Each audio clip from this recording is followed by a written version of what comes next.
Mau jelasin karbon itu apa? Jadi, karbon merupakan salah satu unsur penting di bumi dan termasuk dalam 4 unsur terbanyak di semesta. Karbon merupakan unsur penyusun hampir seluruh makhluk hidup. Pada tubuh manusia, unsur karbon penyusun sekitar 18%, dikutip dari National Institute of Education tahun 2016. Selain itu, aktivitas makhluk hidup juga membutuhkan karbon dalam berbagai bentuk, di antaranya pada proses respirasi, makan, fotosintesis, transportasi, dan berbagai aktivitas lainnya.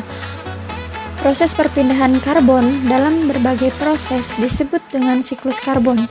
Siklus karbon yang berlangsung cepat disebut dengan siklus karbon pendek. Sementara siklus karbon yang berlangsung dalam rentan waktu yang lama dan melalui proses geologis disebut dengan siklus karbon panjang. Tentang daur karbon dan daur oksigen, kenapa digabung? Karena mereka berhubungan antara CO2 dengan oksigen gitu guys ya. Yuk langsung aja kita masuk ke bagian pembahasan. Ini bagian yang ribetnya, kalau ini yang bagian skematisnya gitu ya. Kalau yang bagian ribetnya itu nggak usah dipikirin ya. Yang namanya organisme yang bisa fotosintesis, maka dia akan menghasilkan oksigen.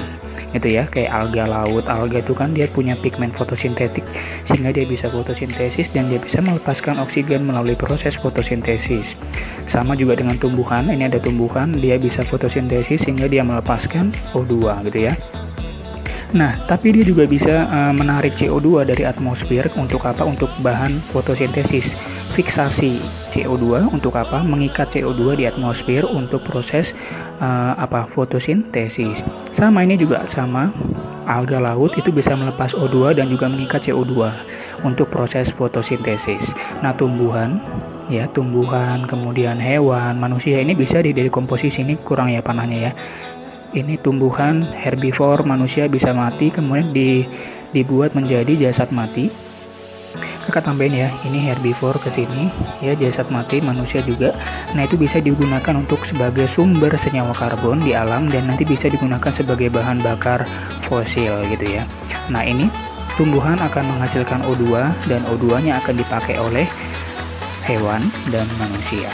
Sama, hewan dan manusia juga akan melakukan proses respirasi selama hidupnya, dan selama proses respirasi berlangsung, manusia dan hewan akan mengambil oksigen. Oksigennya diambil dari hasil fotosintesis yang tumbuhan, dan kemudian mereka, hewan dan manusianya, akan melepaskan karbon dioksida lepas ke udara gitu kan ya. Dan yang melepas karbon dioksida juga bukan cuma hewan dan manusia, tetapi juga ada industri.